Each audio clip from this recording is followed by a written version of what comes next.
направя една маска за лицето, защото казахме, че за да бъде кожата ни жива, увлажнена, еластична, ние трябва да приемаме вода.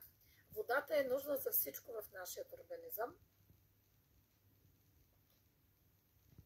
Още, за да бъде лицето ни жизнено, е нужно то да бъде добре кръвоснабдено. А кръвоснабдяването става с масаж на лицето, с вкарване на козметика, с правене на маски и с спокоен сън. Затова сега пред вас аз ще направя една маска за лице, за която съм се приготвила. Само да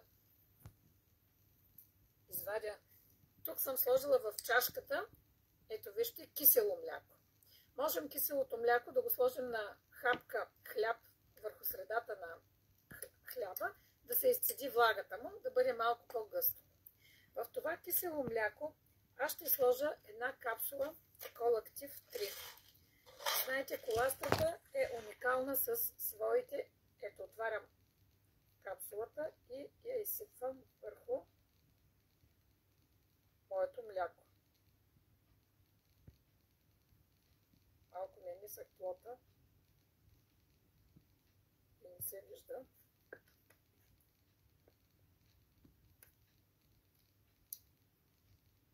Ето и сипвам капсулата. Вижте, капсулката се. Тази капсулка не я хвърлям, а си я прибирам и мога да сложа в нея.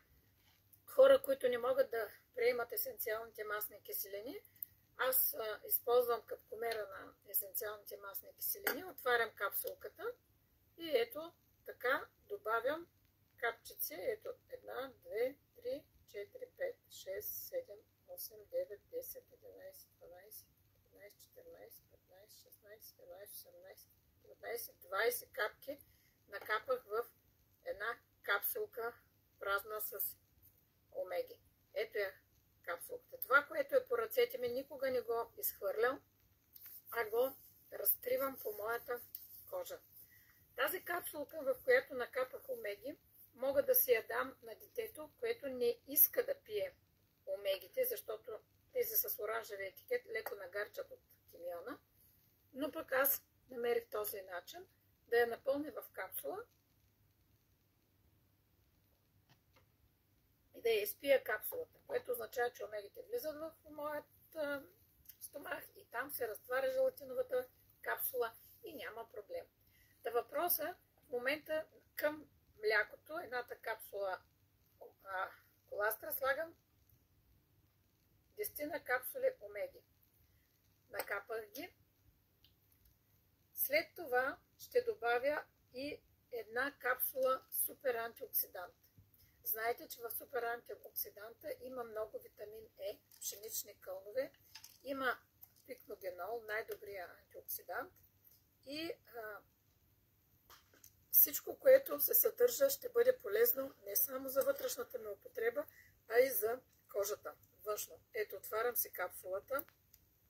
Само да кажа, че антиоксиданта има много горчив вкус и не го препоръчвам да го давате на децата разтворен. Трябва с някакъв много добър подсладител, някакво сладко сокче или мед да го смесите, за да не се усеща от детето. И последната съставка на моята маска ще бъде водорасли афа. Отварям си кутийката, вземам една капсула водорасли. Ето, много пред вас ще я отворя и си изсипвам водораслите. Казахме, че във водораслите също има такива полезни омеги, каквито добавих, но едно е да вземем само състава на една капсула водорасли афа, друго е да добавим допълнително омеги. И в следващия миг какво предстои? Всичко това аз го обърквам и си правя една кашичка. В тази кашичка казахме, че сложих кисело мляко, една капсула коластра, една капсула супер антиоксидант, една капсула афа и 15 капки омеги, есенциални масни киселини. Може да се сложи и течно злато. В синтетично злато знаем, че имаме и витамин D3. С две думи, каквото имате под ръка, него можете да се сложите. Сега пред вас аз ще се намажа, за да видите колко малко му трябва на човек, за да направи сияеща своята кожа, не само с приема на храните отвътре, а и с една маска на лицето. Тази маска ще постои 10 на минути, ще изсъхне и когато се изсуши, т.е. кожата поеме веществата, които са във влагата на маската, ще отида в банята и ще се измия. Затова днес аз се включих с това кратко видео да ви кажа тези неща, да ви накарам и вие да направите своята маска, защото все пак събота е време, в което жената има повече време да се поглези и да се обърне внимание за своята красота. А и една от промоциите в момента на февруари е точно козметиката за мазна кожа. Вижте, дори на мене ми дойде много това количество, една чайна лъжичка мляко с по една капсула АФА, антиоксидант и коластра. Но независимо, че е много, казахме, че една козметика, щом е хубава, тя може и да се яде. В момента аз ще се извърша ръката и ще се изям остатъка от маската, защото казахме, че продуктите имат цена и не може без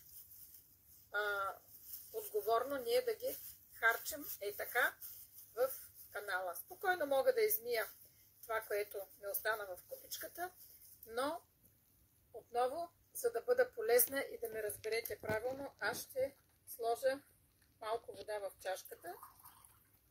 Виждате, че половин литър вода дори не ми достигна, защото в крайна сметка организма е жаден.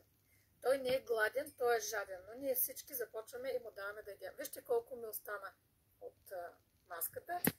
Ето, взимам си я и си я изяждам. Една козметика, която става да се ползва както за нашето лице, кожа, така и за нашата уста. Това е натуралната козметика. Затова ви приканвам, имайки предвид пълните кутийки във вас на рафта, не да стоят, не да ми казвате, аз имам, не ми трябва, а напротив, да ги ползвате. Дали ще си правите маска, дали ще ги гълтате на капсули, дали ще си доедете маската, това е ваше решение. Но започвайки да работи с чисти ръце, и аз смятам, че моята маска може да бъде изядена от мен. И както ви казах, че антиоксиданта е горчив, да, наистина го усещам като горчив, но не позволявам нещо ценно и платено с желание да бъде изхвърлено. Ето вижте, изядах си дори без подсладител в маската.